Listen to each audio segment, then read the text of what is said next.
Hello everyone. So welcome to the September month current affairs series. And as you can see, we have tried something new. So these two quotes I would like to share from APJ Abdul Kalam and from the Winston Churchill. I don't admire him a lot, but his quote is really good. So the first one is excellence is a continuous process, not an accident. And Winston Churchill says to improve is to change and to be perfect is to change often. And that's what we have been striving with this current affairs series. Those of you who have been with us right from the start and those who are you connecting with us now, you can see that the continuous improvement is our mantra. And today is the first session of September month. We have already done the August month of our prelims 2021, right? So from today itself, our sessions that you have must have witnessed in the August month as well, that the sessions we will go one step beyond. For example, we'll take the steps. For example, today's session is on the indexes and reports, but we'll also connect with the similar thoughts, as in some of the institutions that are associated. We'll also cover in here that are coming organically with the session. So let's start the session for today.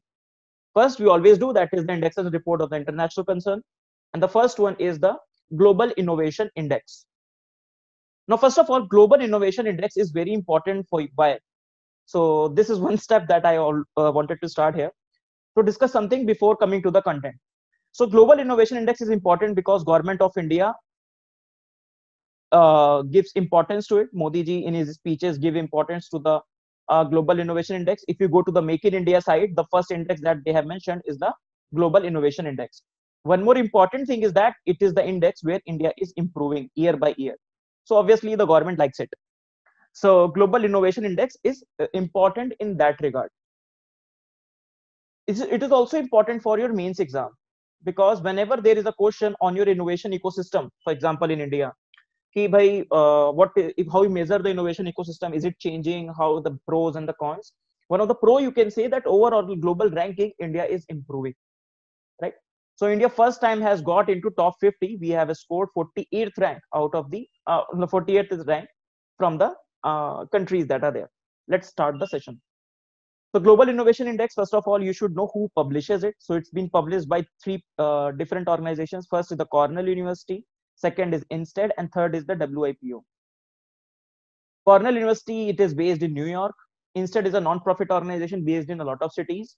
And the WIPO is a United Nations specialized agency, which is based in Geneva, Switzerland. So a lot of information I would like to give you here in the with writing as well. And finally, which is the PDF you will see on our Amrita channel, will be the annotated one. Okay, so that you have all the things that I'm mentioning here. Now, this year, what is the theme? Just need to keep in mind the theme that who will finance the financial innovation. As the world is going into the first the shock due to the corona pandemic, and now the period is of recovery. When this is happening, obviously one of the hardest hitting sector will be the innovation, which requires substantial amount of funding. But this is not a constant thing, as this is not constant for this, true for all the sectors. In fact, if you see the sectors such as biotech and pharma sector, these two sectors have witnessed a lot of funding, isn't it? So it's not true for all the sectors, but there are a lot of sectors which have witnessed, which will see decline or the cut in the funding. Okay, for example, manufacturing sector, for example, let's say artificial intelligence. So these are the sectors which will the funding will be reduced, but we have seen the increased funding for the sector biotechnology, pharmaceuticals, your biology, and so on. So we have seen who publishes it and what is the theme. Then what about India? So India over the period of time has increased the score from 81 in 2015 to directly 48 in between in the 2020 index. So for example, if you mention that in your mains exam, so directly mention from 2015 in 81 to 48 in the 2020. You can make a diagram also so as to showcase that how it has improved. Now there are 7 indicators, 7 pillars of this Global Innovation Index. What you need to keep in mind that there are 7 indicators. That's it. If you look at the indicators on which this Global Innovation Index is calculated, right? You see knowledge and tech inputs, market sophistication, business sophistication, human capital, institution, creative output, and infrastructure. Now this list is created for India. India ranks 48 overall average of all these indexes, but very poor we are at the infrastructure level. And this is where we require a lot of funding and lot of work to be done here at the infrastructural level. Okay, chalo. If we talk about globally, so which is the country which who have topped? The Switzerland, you can remember. So double S, Switzerland, then Sweden have topped, then USA. One top country you remember, an Indian position. That's all we will need for the examination purpose. But this index is important because this is being considered by the government of India. In that regard, this becomes important. Now, that's all for that index. Next is the innovation human capital index. Now, human capital index, first of all, from 2018, there was a project, human capital project of the World Bank. Human capital project of the World Bank was there. And within that, they've started publishing this human capital index. So first time the index has come in 2018, and the second time it has come in 2020. Okay. If they say how they basically calculate or what is the crux behind the human capital index. So basically the idea is that the child who is born today, what he can expect at the 18th birthday. So you're born today, and at the 18th birthday, you will be given a lot of things. So how your human capital is basically transformed based upon how much health support you got, how much let's say education you got, what is your stunting level, malnutrition and nutritions you got, and what is basically your survival rate when you become 18 years of age. This is on that idea human capital index is created. Now you need to keep this in mind. We will see why. Because when you compare this human capital index with the human development index, then you need to remember it. Okay? Chalo.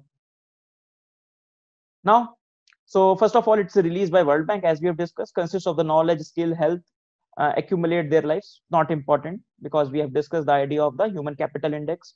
And obviously pandemic creates a bit of problem for all these things, because the interventions in the nutrition, the interventions in the food, the interventions in the health has improved, but intervention at the level of child, obviously the focus will decline because the resources have to be shifted from one place to the other. So the topic for the report is also the human capital in the times of the COVID-19. What about India's rank? Now, first of all, let's see the index, the different components of the index. Now, if you talk about the different components of the index, so first we have the survival. Yeah. So first we have the survival, which is calculated by under 5 mortality rate. And all these indexes are related with the SDGs, Sustainable Development Goal. Same school, the quality adjusted school years. So in which they calculate not only the quality, not only the quantity, how much schooling you have got, but also the quantity as well as the quality. How do they calculate the quality? For example, they will calculate the measurement of the students based upon some international tests that are being conducted. For example, one we have read last time, that is PISA by OECD. Last time governance we have read that. In the health, two concerns, adult survival rate and the shunting. Just 1 second. Yeah. So of the age of the child below the 5 years of age. So these are the parameters for the human capital index. Now, if we compare it with the human development index, so first of all, the points of comparison are that human capital index is done by the World Bank, and this is done by the United Nations Development Program. Then the parameters in the human development index are also, first of all, long and healthy life, that is life expectancy at birth, while you see the life expectancy at the adult rate. When you become 18 years of age, what is your life expectancy? Then about this education, they calculate the human development index, the expected years of schooling and the mean year of schooling, whereas they calculate the quality adjusted school years. And more importantly, there is no component of the GNI per capita, which is there in the human development index, but not there in the human capital index. Confusion ho sakta hai, there can be confusion. That is why we are doing it parallelly. Now, recall how you can recall it. For example, you remember that the human capital index, there is no only till 18 year of age, and at that time we are not concerned with the money or the GDP per capita, isn't it? So that is why it's not being considered under the human capital index, while it's considered under the human Development Index. Let's move on very quickly. So what about India? As India scored very poorly, that is why when the first report has come, the finance ministry has rejected it. So India does not like this particular report. So what kind of question you can expect if India does not like it? You can expect one question based upon the comparison. Achha, why it becomes important? Because it's a World Bank report, hence it becomes important. Hai na? So in 2018, we have the 115th rank, and the 2020 we have the 116th rank. So what you can expect a quotient comparison based upon the human capital index and the human development index or any other index, for example, multidimensional poverty index or any index based upon it. But most probably maybe comparing these two indexes, you can expect one question. Now coming to the third index that we are reading, that is Global Economic Freedom Index. Global Economic Freedom Index is being released by the Fraser Institute, which is a Canadian think tank. Now you'll say, sir, क्यों important hai? Why is this important? We will see why it's important. So it is released by Center for Civil Society in the conjunction of the Canada's Fraser Institute. It measures the economic freedom and the ability of the individual to make their own economic decision. In all, in crux, we can say किस country में how much freedom is being given, and mainly the economic freedom. So basically, you can relate it to कि किस country में, in which country more capitalism is there. Maybe good capitalism, bad capitalism, that doesn't matter, but how much economic freedom is there. Okay. Now India has slipped 26th rank. In 2018, we got 79th rank, and we have got 105th rank. So it's a matter of concern. Why it's important? Because that is mentioned in your economic survey, this year's economic survey. This year economic survey was totally based upon the idea that that invisible hand of the Adam Smith, that capitalism needs to be there, or the market needs to be there. They have not used the word capitalism, they have used the word markets. So markets needs to be there, and they need to be given the free hand, but the government needs to be there to control the markets and to regulate the markets properly, not intrusively, but properly, remaining a facilitator. So with these indexes, they want to showcase, Mr. Chief Economic Advisor, that your economic freedom, when your economic freedom increases, your GDP per capita increases. This is one thing they want to show. So they have used two indexes. One index we'll read later. One of the index that they have used for measuring the economic freedom is this particular index. Okay. Now, second is also they have talked about that when this economic freedom increases, your innovation also increases. So they have used this parameter, Global Innovation Index, and that is why Global Innovation Index is also important, that we have discussed. So it is being discussed in the economic survey. So as we give more space to the market, first our GDP increases, and secondly the innovation increases, and they have to prove it by giving the data. So the data they have used of these indexes which are there. Understood? So let's go to the next index that we're going to discuss, that is related to the smart cities. So there's a global smart city index that is being released by the Institute of Management Development in collaboration with the Singapore University. So this institute per se is not very important, but you need to recall that this is not released by any major institutions such as World Bank, such as United Nations, let's say UNESCO, or any other prominent body. This index is not released. What about India? So India has basically Hyderabad at 85th place, Delhi at 86th place. I think Bangalore is at the 95th place in terms of the smart city. Okay. Smart city definition, according for their own purpose, they have defined smart city as, just one second, yeah, smart city as the one which uses the technology to enhance the benefit of the urban setting and diminishes the shortcomings of the urbanization. Kitna acha chota sa definition hai. So you can use this particular definition, very small and very acha sa definition. Now there are a few parameters that they use. These parameters are not too much important for us to be precise, but just let's have a look at it. Health and safety, mobility, activities, green spaces means, then opportunities, and then the governance. So the 5 components that they have calculated, that health and safety, mobility, activities means green spaces, opportunity of the schools, and governance. Let's say we have a lot of indexes. For example, last year we have made one index for municipalities. Last year I have taught that. If this year that is released, we'll discuss it again. Okay.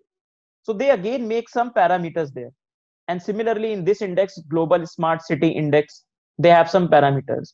What I'll recommend, choose one of the index. Don't choose the index, but say but the parameters. And whenever you make notes for your mains exam or for your essay exam, use these parameters. When you have these parameters in your head, it gives you broader headlines, broader headings for the essays while you prepare for your essays. जब essay के लिए you prepare ना, all essay or your GS papers. So when you have to evaluate your urbanization, you can use all the 5 parameters to evaluate your urbanization. अच्छा parameters हैं.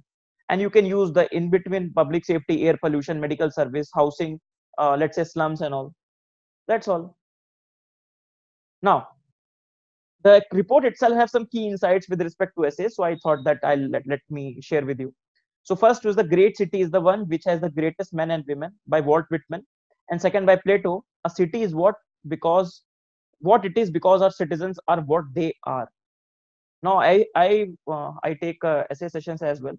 So in essay, one essay topic that I have seen, that smart city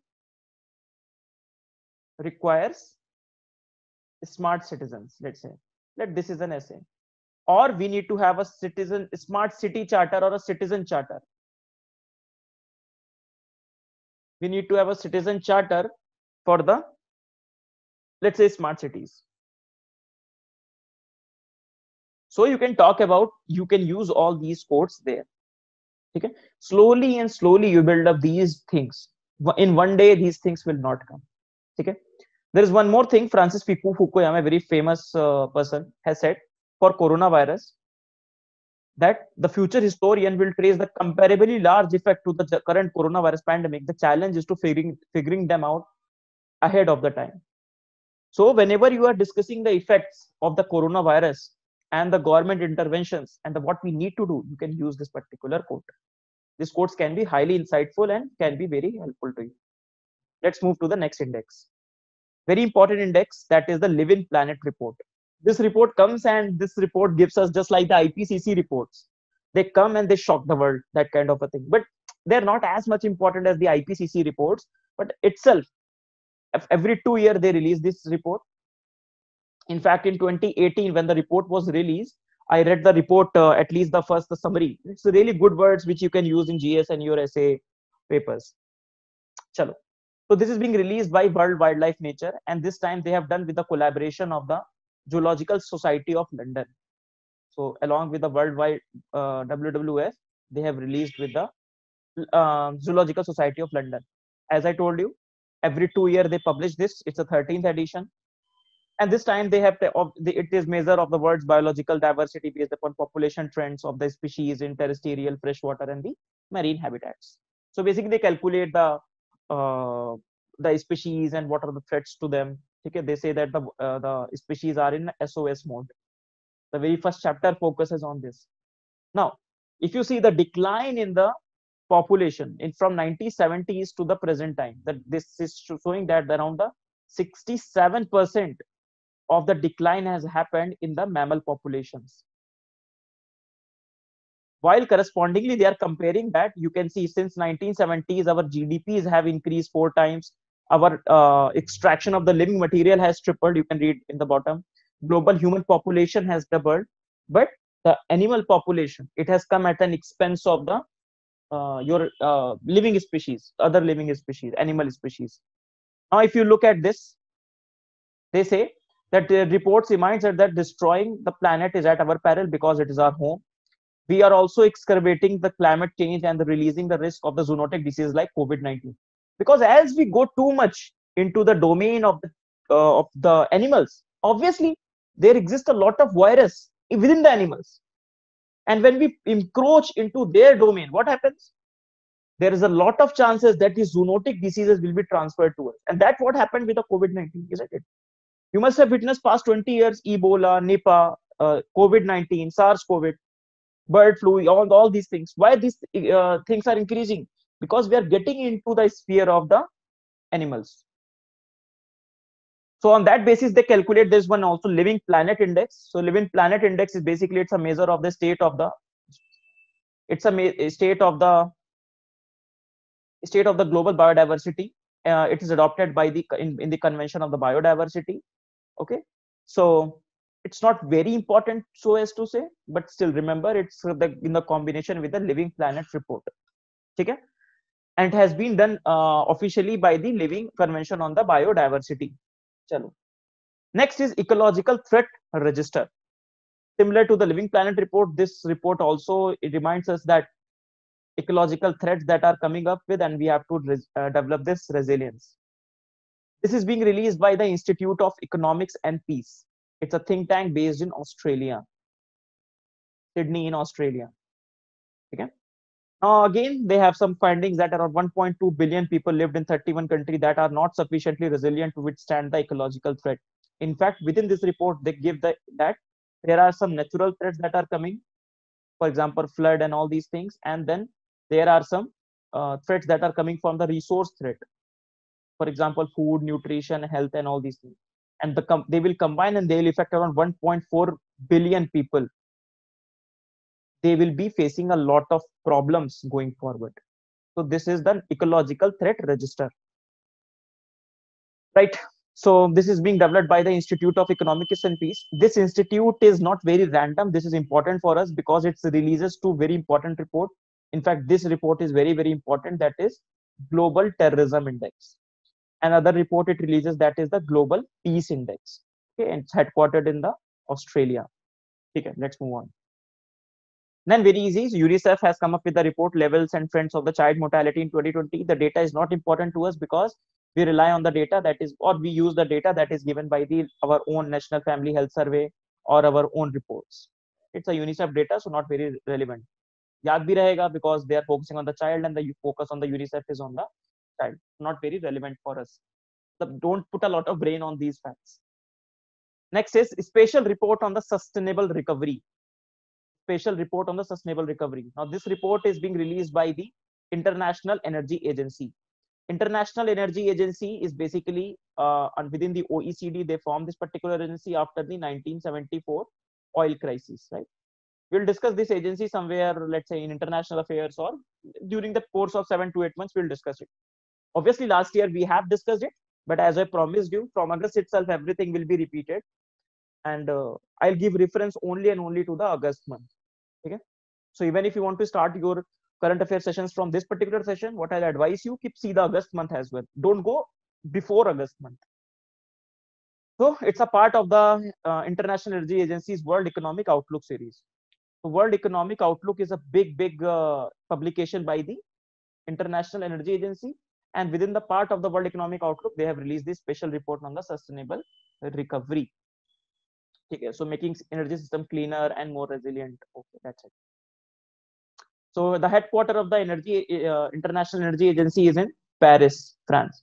I'm looking for, or I'm explaining more headquarters which are located outside the Geneva or outside the Washington, that you need to remember, so that whenever such questions are being asked in UPSC, you are not surprised first of all, and are able to tackle those questions as well. Okay, and with the simple map, if you can recall it, then what's the worry? So that's the end of the international indexes. Let's come to the indexes that's there in India. The first one is the Business Reform Action Plan ranking of the states. So first of all, it's a ranking of the states. So if whenever we talk about the ranking of the states, two things comes to our mind, right? First is the Niti Aayog, and second is the competitive federalism. They are the part of the competitive federalism. If you look at this report, one more thing comes to our mind, that is the ease of doing business, because the report focuses on the Business Reform Action Plan. From the name itself, Business Reform Action Plan. So how many states have done the reforms for the improvement of the business? That's it. So basically, it's just nothing but the ease of doing business. Okay. But more importantly, you need to recall that Niti Aayog does not come up with this particular action plan or this ranking. This is being done by the Ministry of Commerce and Industry. So Piyush Goyal ji कह रहे हैं कि भाई, let me also rank some countries. Everything will not be done by the Niti Aayog. ठीक है? It's not Niti Aayog. So Department of the DPIIT, that is Department of Promotion, Industrial Promotion and Internal Trade, that is under the Ministry of Commerce, takes care of this particular action plan. So what they have done, for example, the central government does this thing. So center government gives the directions कि भाई do these things to the states. कि भाई these are the things. For example, they have sent 187 directions to the states, and the states which have taken up those directions as have acted upon it, they will get the rank 1. That's it. For example, the Andhra Pradesh has taken up all 187 directions. UP has taken 185 directions, let's say. That is why Andhra Pradesh is ranked 1 this time, and the Uttar Pradesh is ranked 2nd. Interestingly, Uttar Pradesh, you can imagine. So Uttar Pradesh is ranked 2nd in this particular rank. In 2018, they were 12th rank. So very interesting for UP. So it includes 180 reform points, 180 odd reform points are across the 12 business regulatory categories. So 12 categories, out of which 180 different reforms the government has suggested. And this time they have taken one important idea, that we will measure the state based upon the responses from the business groups. So let the business people reply that how the states are doing. The business group feedback will be there. On basis of this feedback, they will calculate this action plan. Okay. Now, for example, let us see a few things. So under this BRAP, DPIIT will provide a set of recommendations meant to reduce time and the effort spent by the businesses on a compliance of the regulation. So such as a single window system, duration of the licenses to be extended, if the licenses are given to anyone. For example, let's say your DL. I'll give you example of driving license. Not a good example, but let's say license. So let's say after 10 years, it expires. So after, if to renewal of it, you don't have to go that much trouble that you have gone with the very first time. So second time, your renewal can be done very easily. So these kind of things. For example, they are saying may be based upon self-certification or third-party verification, not involving the government agencies there. Okay, for example, someone comes in your home and they check it. That's all. And they will be rewarded if the set of regulations are not applicable, such as labor laws and environmental laws. All these are parts of improving the ease of doing business. For example, that's what we have discussed, improving the ease of doing business. Okay, and overall going to the extent of that we have discussed in the economic survey, that is the going towards the market. So improving the market, giving more hand to the market rather than the government, and government should play only a facilitative role to the business sector. Now the first state that you remember, Andhra Pradesh, second is UP. Do ko yaad rakhna hai, then that's it. Maybe in the interview you can remember the ranking of your own state, but not very relevant. The larger objective, as we have discussed, to improve the investments, ease of doing business, healthy competition, that is where ranking is being done through the system of ranking based upon the performance in this particular plan. Then you have the similarly ranking based upon the support to the startup ecosystem. Support to the startup ecosystem, let's say. The same thing that we have discussed. So competitive federalism, Niti Aayog, again Niti Aayog is not here. So competitive federalism, how much support has been given by the states to the startups, right? So on this basis, let us see some details. So it is conducted by the Department of the Promotion of Industrial and Internal Trade, Industrial Internal Trade. Okay? Then to foster the competitiveness, propel states and the union territories to work proactively towards uplifting the startup ecosystem. Then very importantly, they have divided the states into two categories, that is an X category and the Y category. Because now UPSC is going not only asking questions based upon, okay, who is releasing this? No, if they ask a question, they'll give 1, 2, 3 points.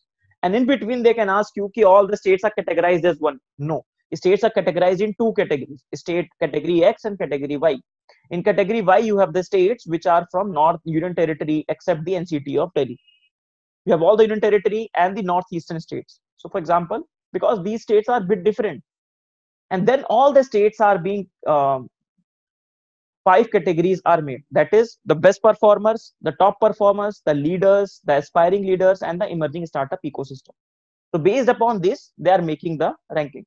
Now, for example, in category X, the best performer is Gujarat. It is the best performer. Within the Union Territories, who is in the category Y, who is the best performer? That is the Andaman and Nicobar. You don't have to remember the other categories. No need. Now, this ranking is based upon the 7 parameters. In the first one, there were 12 parameters, not important, but these 7 parameters, let's look at them. For example, incubation support, how much incubation support is given, seed funding support, venture funding support, awareness and outreach, institutional support, simplifying regulations, and easing the public procurement. So how much support has been given on these fronts? So these are the 7 parameters based upon which the rankings are given. So within these 7 broad reforms, you have the 30 action points. Chalo. So India is the third largest startup ecosystem and home to 12 unicorns, and startup with a valuation more than $1 billion are known as the unicorns. Remember this also.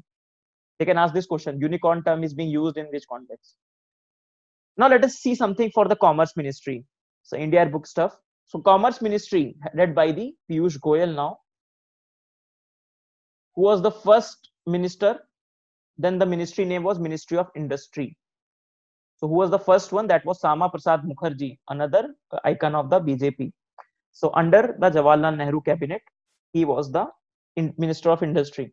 It has 2 departments currently. First is the Department of Commerce, and second is the Department of the Promotion of Industry and Internal Trade, DPIIT. Very important department for us also for preparation wise. Department of Commerce takes care of the foreign trade policy, unilateral and the bilateral commercial thing, SEZ. So basically the external thing, trade, and the internal trade, it is written, right? So the industrial policy within India, increasing the FDI, sorry, how can we improve the FDI policies, and everything comes through this department. It also calculates the WPI, wholesale price index, and the intellectual property is under the Department of the Internal Trade. So patent, design, trademark, and GI, everything is under this particular department. Within the Ministry of Commerce, we also have the attached office apart from these departments. Attached office means Director General of the Foreign Trade and the Director General of the Trade Remedies. Some PSUs that are there. First is the Metal and Mineral Trading Corporation, Export Credit Guarantee Corporations, and Invest India.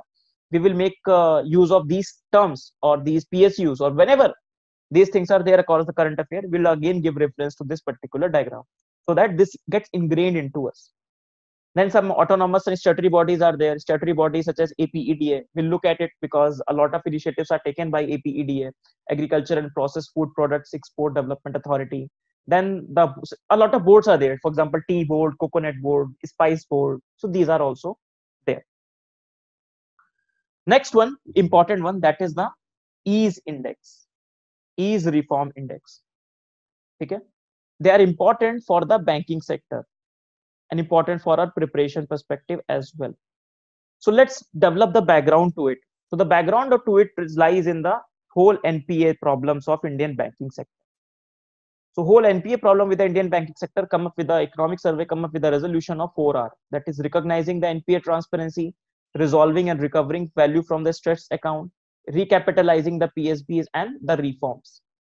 We'll discuss somewhere NPA and the whole story of NPA, maybe a separate lecture on the one day one topic, which is present on our Amrita channel, Amrita Telegram channel, specifically one day one topic series, not on YouTube, but it's present on our Amrita IAS Telegram channel, right? So if you talk about the 4th R, resolving those NPA crises, so it talks about reforms. So within those reforms, a lot of reforms which are being suggested in the personnel, for example, which are being done also. For example, split between the your chairman and the MD, CMD split, bank board bureau, for example, this is being done. If I'm just want to highlight, if you're starting your preparation and if you're not getting few of the things, don't worry. These things first of all comes in your static economy syllabus, first thing. Secondly, over the period of time, whenever a reference is being given to these, we will discuss it. But currently our focus is on the ease index. So we are reaching up to the ease index, coming up from a one structure to the other. Now some of them are proposed by the economic survey. We are not going through it. Now there are also reforms being suggested that in our public sector banks, we need to improve the professionalism. So remember, it is for the public sector banks, ease reforms. So for that, they have said this ease framework. Ease framework relies on the 2 terms, that is clean banking and smart banking. Okay.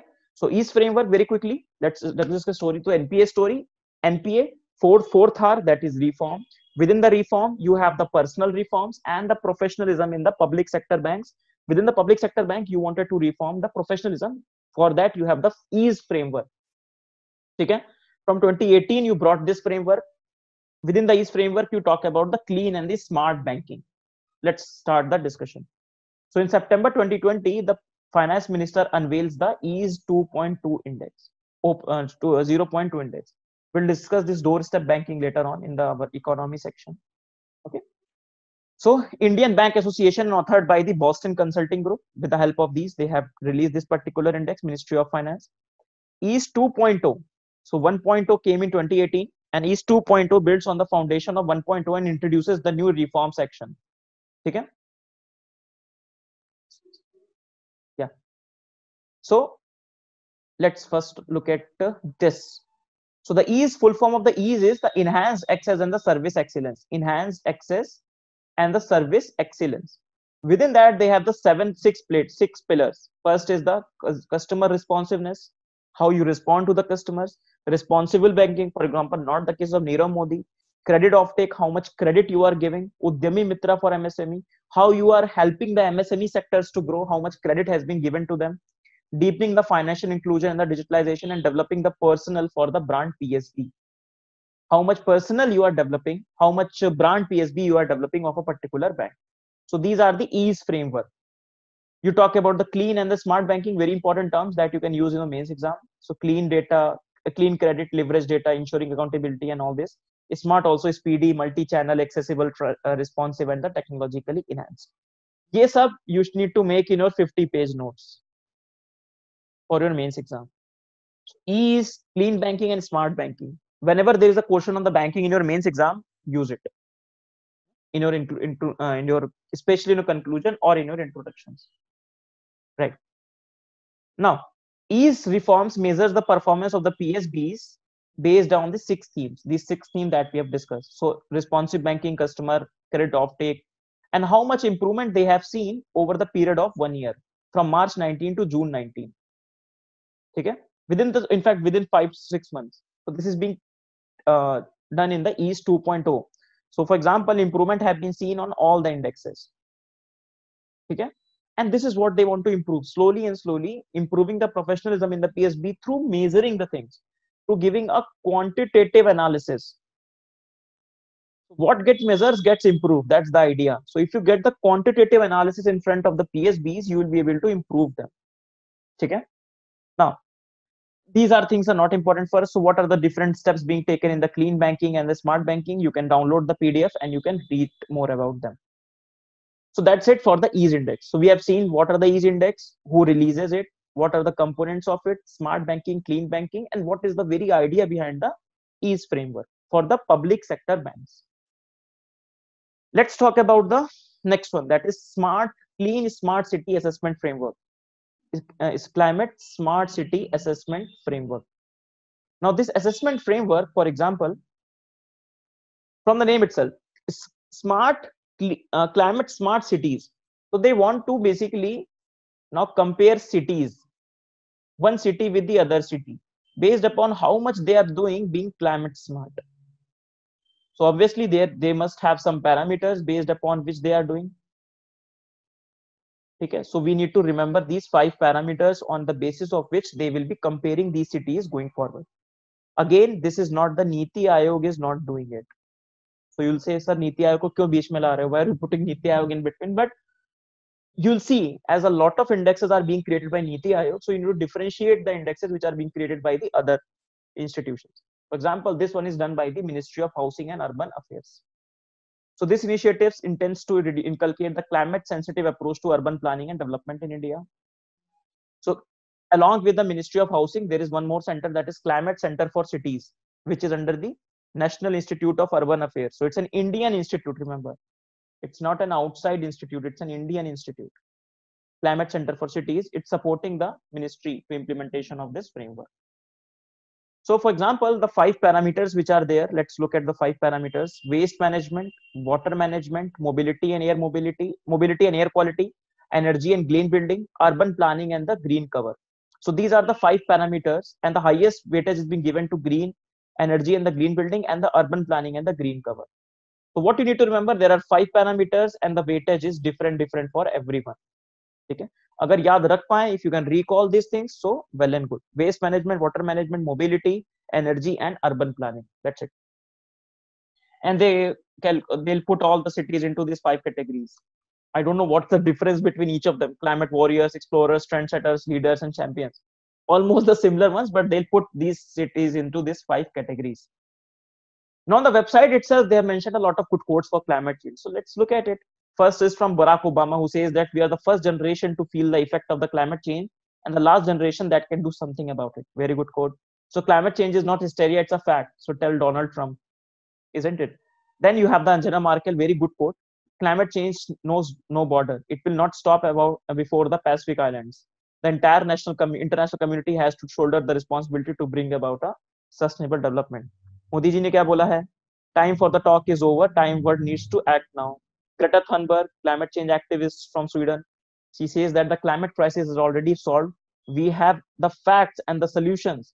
All we need to wake up and change. Right? Good. Now the next report is on the Health in India report, but we are not discussing it. Why?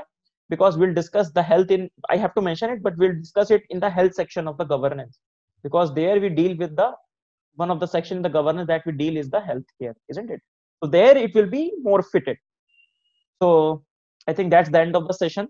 So our sessions are divided into two phases, you know.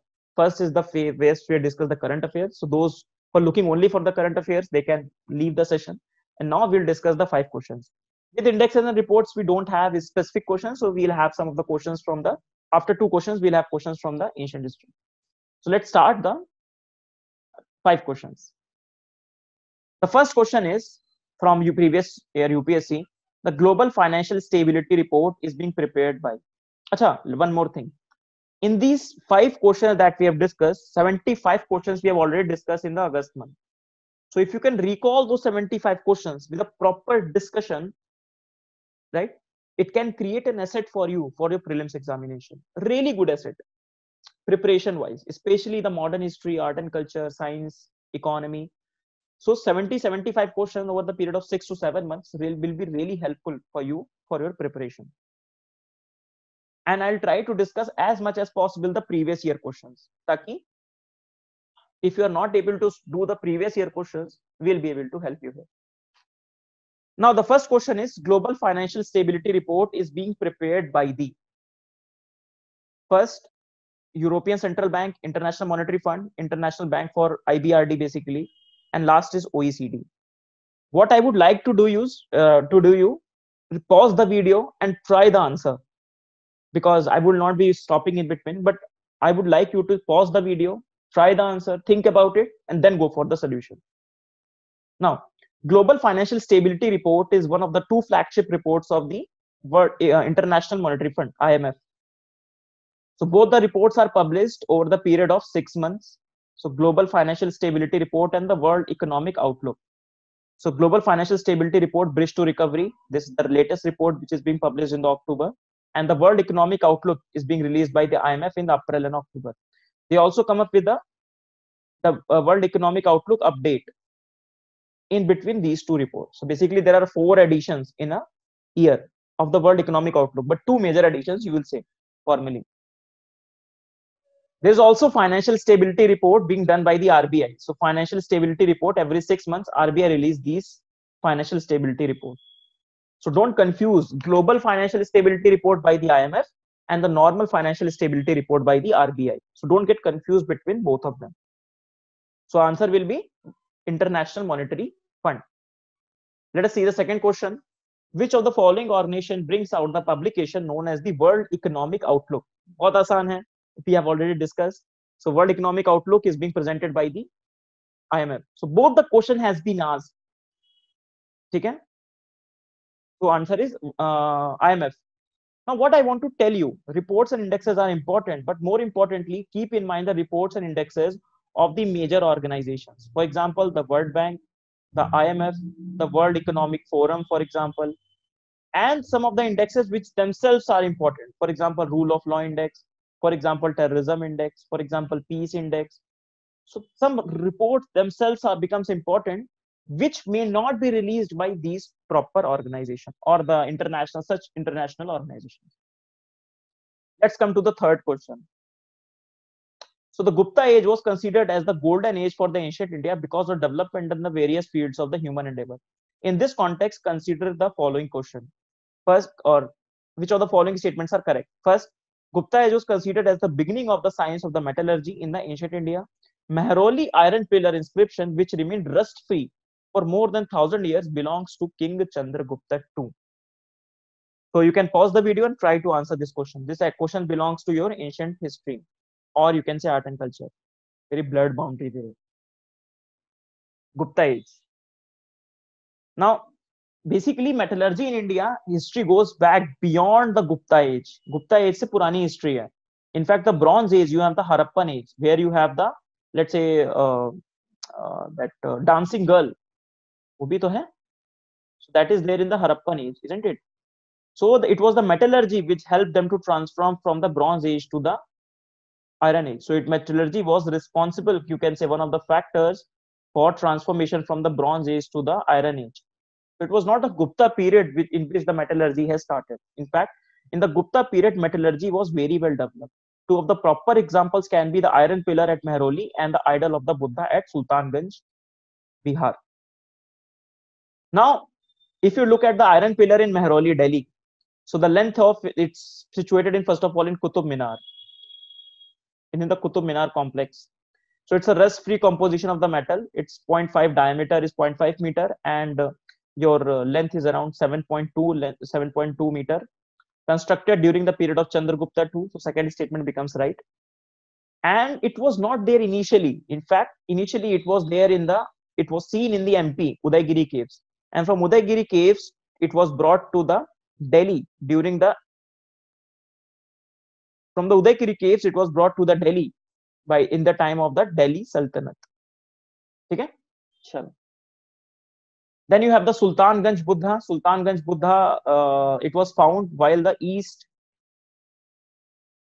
Indian railways were being made by the British. So when British were building the East Indian railways in the Sultanganj area of Bihar, in the Bhagalpur district of the Bihar, they have found this particular image of Buddha. Okay? It was made up of copper. But currently this image is not in India. It's currently is in Birmingham Museum in England. So remember a few facts. First of all, it's a copper made. It was made during the Gupta period, and at the end of the Gupta period, fag end of the Gupta period, Gupta Pala transition period. And currently it's not in India. It's outside. It's in England. Okay, it was found in Sultanganj Buddha. That's why it's known as the Sultanganj Buddha. So the option first becomes wrong. Gupta period is not considered as the beginning of the science. No, but Mehrauli iron pillar, it remains rust-free. It was during the period of the Chandragupta II. Second statement is right. Next question is fourth question. It's again a previous year question.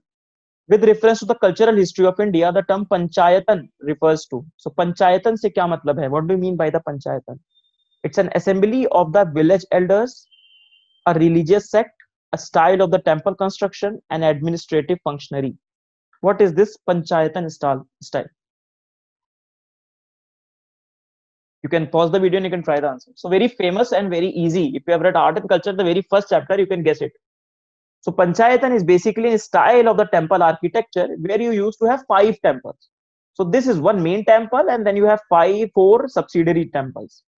You go to any Hindu temple, for example, there is one main temple, then there is small temples which are nearby that particular temple. So let's say this is the main temple, and these are the other temples which are there. So this is the Panchayatan style. So you have the Dashavatara temple, examples of it, very famous Dashavatara temple in Devgarh. In fact, it is the oldest one in the Panchayatan style. Then you have the Kandariya Mahadev temple in Khajuraho. Then you have the Lingaraj temple that we have discussed last on August 20 we have discussed in the art and culture, the very first topic that we have discussed. Lingaraj temple in detail we have discussed about it. Shiva is worshipped as Harihara, all these things. So obviously the answer is the style of the temple construction. It was an easy question when it came. The last question is, which of the following books of the ancient India has the story of the mechanization of the Chanakya against the enemies of the Chandragupta Maurya? Which of the following books? Now these questions come not in the must category. Must to theek hai. These questions are come in the stripe category. So this particular question is easy. but there have been questions on the literatures of the past. Okay. For example, one session I have taken, if you go on to our Amrita channel, Amrita YouTube channel on which you are watching this particular session, you'll go to the Impetus playlist. And within the Impetus playlist, there is one video that is the literature of India. Literature of India. So there is small video that I've discussed a few literatures of the past. And I've tried to show that why it's very important to prepare these literatures as well, because these are very, very important. Now, you can pause the video and try the answer. It's an easy question. So this basically story belongs to the novel that is known as the Mudra Rakshasa. So it was, first of all, few things that you remember, that it was a Sanskrit language. It was a play written in Sanskrit language by the Visakha Datta. Visakha Datta has written it. Now, this has not been written, remember, not in the Mauryan age. It was not written in the Mauryan age. In fact, it was written in the Gupta age. Though the dates are contested, nobody recalls exactly what are the dates. In fact, the Visakha Datta's dates are also not very fixed. Some people say from 4th century AD to 8th century AD, this is the time. But still, it was written into the, it was said that it was written into the Gupta period, but surely not in the Maurya period. Okay? So it's the story of the ascent of the Chandragupta Maurya with the help of the Chanakya. So it contains all the strategies versus the enemy of the Chandragupta Maurya and the strategies that have been created by the Chanakya. Understood? So Sanskrit play, second, by the Visakha Datta, third, not in the Maurya period, hopefully in the Gupta period, and Chandragupta Maurya's reign they talk about. That is the first one. The second was, that is the Devi Chandraguptam. So Devi Chandraguptam is again the second one, very important work of the Visakha Datta. It's a political drama in the Sanskrit language. Okay? It is lost basically, but some Persian work have survived, and from there we have some sort of idea, very vague idea about them. So the story is disputed, but it goes like this. So Ramagupta was there, and his wife was Dhruva Devi, which is the Devi in this particular Devi Chandragupta. Okay? Ye Devi yahi hai, Dhruva Devi. Now the Ramaguptas has been seized by Sakya enemies, and Sakya have taken the wife. So this is the first stage. So wife has been taken by the Sakya enemies. Now the brother of the Ramagupta, Chandragupta, he goes to the Sakya enemies and he kills their leader. Kills the leader of the Sakya enemy, and he brings the Dhruva Devi back. And ultimately he marries him. And that is why it is known as Devi Chandraguptam. Now Ramagupta, if you see in this chronology, it's been Ramagupta has been given. But this has been the question mark. Why? Because the evidence of Ramagupta comes from this story only. So this is one of the story which brings the evidence that there was a Ramagupta for a brief period of time after the Chandragupta II has become Chandragupta II. Okay, it is Chandragupta II. Okay. Then Chandragupta reigned in the Gupta period. Chandragupta II is the same one in which what we have seen, the Mehroli. Okay, Mehroli iron pillar was the same. This one is Chandragupta II. Then the last one, I think 2 are remaining. Next is the Vikram Deva Charita. Vikram Deva Charita. So that is also someone, that is Vikramaditya. But this Vikramaditya belongs to Vikramaditya VI, who belongs to the Western Chalukya dynasty. Okay? And Bilhana, who originally belonged to Kashmir, went to his reign, went to his kingdom, and he patronized him, and he wrote in the praise of the king. So this basically book is written in the praise of the king, and the king is Vikramaditya VI, belonging to the Western Chalukya dynasty. Again, I will say few of the things that you're not getting. These just the question answer sessions, and secondly, these are not ancient history sessions. So what you can do? Acha, nahi samajh mein aaya, so go back. You understood this, but who are Western Chalukya? So go back to the original text. For example, your books, whatever books you're referring for ancient history and art and culture, go back to the books and revise it very quickly to make the most of these particular sessions. And the last one is the Ratnavali. Ratnavali is being attributed to the Harshvardhana, that he has written it, again a Sanskrit drama. So it's a story of the princess whose name was Ratnavali from the Simhala kingdom, and it was a prophesied that whoever will marry the Ratnavali will become the sovereign, will become the Mahasamrat. Hence, King Udayana's minister has thought that, okay, I will get my king to marry this particular princess. But the problem was that he already has the wife. King Udayana already had a wife. So that created some trouble and all these things. So this is the whole story. Ultimately got married. So this is Ratnavali and this is the king. So this is the story of the particular thing. You need to know the stories also, because UPSC has already asked one question, that is Malvika Agnimitra. They've asked one question based upon that. Now, what is the answer will be of this particular question? So mechanization of Chanakya, that is Mudra Rakshasa. But in that process, we also got to know about all four of them. And this is what the advantage of these particular sessions. So that's the end of the session, everyone. Let's quickly revise what we have done. I know the length of the sessions have increased, but we are improving the quality as well. So we started discussion on the Global Innovation Index.